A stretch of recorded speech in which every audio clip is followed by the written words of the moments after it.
বন্ধুরা, আমরা সর্বশেষ ভিডিওতে যেটি দেখলাম সেটি হচ্ছে রাজকুমার, যিনি সত্যিকার রাজকুমার, তিনি বেশ ক্লান্ত এবং তাকে অপহরণ করা হয়েছে। ক্লান্ত হয়ে তিনি গুদামঘরের ভেতরে ঘুমিয়ে পড়েছেন, কিন্তু যখন তার ঘুম ভাঙল তখন তিনি দেখলেন যে কয়েকজন চোরের একটা সভা বসেছে। তারা সবাই চুরির জন্য নতুন নতুন উপায় উদ্ভাবনে ব্যস্ত। রাজকুমারের দিকে চোখ পড়তেই তাকে হাঁটু গেড়ে বসিয়ে তার মাথায় এক ছেঁড়া টুপি পরিয়ে দলের মাতবর বলল, আমি তোমাকে ফুফু দি ফার্স্ট নামকরণ করলাম। অর্থাৎ তোমরা দেখতে পাচ্ছ এখানে রাজকুমারকে চোরদের মাতবর একটা নামকরণ করলেন, যা হচ্ছে ফুফু দি ফার্স্ট। এই জিনিসটা আমাদের মনে রাখতে হবে, এটা কিন্তু নৈর্ব্যক্তিক প্রশ্নে আসার জন্য খুবই গুরুত্বপূর্ণ। তো পরের দিন ভোরে রাজকুমার ও তার সঙ্গী ছেলেটি ভিক্ষা করতে বের হলো। রাজকুমারকে ছেলেটি বলল, তুমি আমাকে হিউগস বলে ডাকতে পারো। তো অর্থাৎ আমরা একটা নতুন চরিত্র পেলাম, রাজকুমারের সাথে ভিক্ষা করতে আরেকজন তারই বয়সী কিশোর রয়েছে, যার নাম হচ্ছে হিউগস। রাজকুমার বলল, কিন্তু আমি তোমার মতো ভিক্ষা করতে পারবো না। হিউগস বলল, তুমি এত সাধু হলে কবে থেকে? তোমার বাবা যে বলল তুমি গত জীবনে লন্ডনে ভিক্ষা করে কাটিয়েছ। রাজকুমার বলল, ওই বদমাইশটা আমার বাবা না।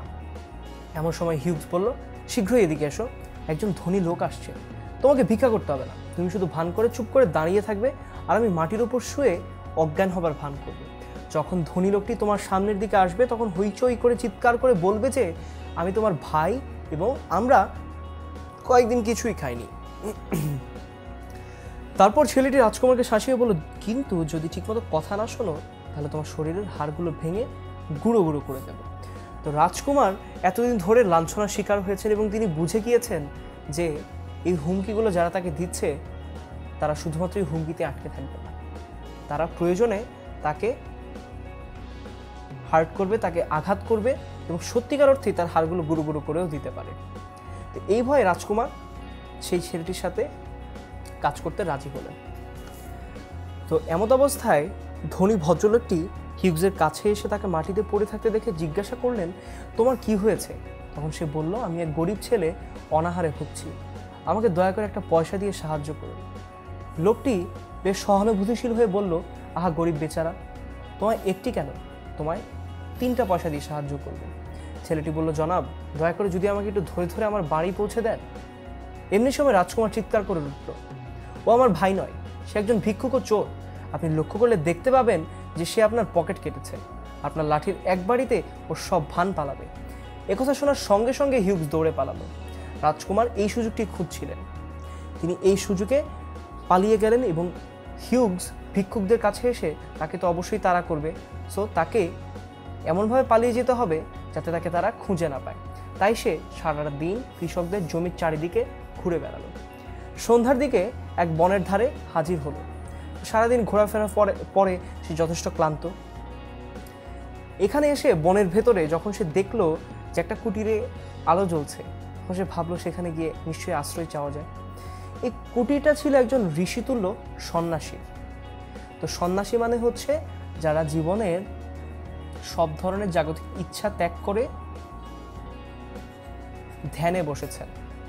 ধরো যারা বিয়ে থা করবেন না জীবনে, যারা কখনো চাকরি বাকরি করবেন না, তারা ঠিক করেছেন তারা রাস্তায় রাস্তায় ঘুরে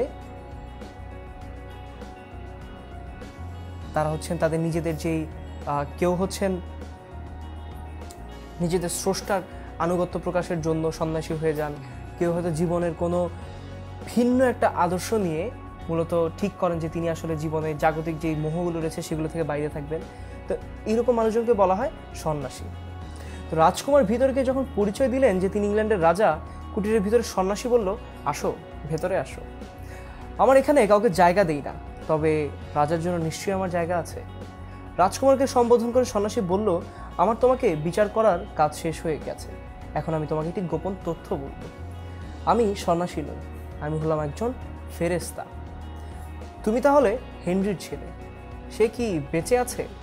রাজকুমার বলল, না, কিছুক্ষণ আগে তার মৃত্যু হয়েছে।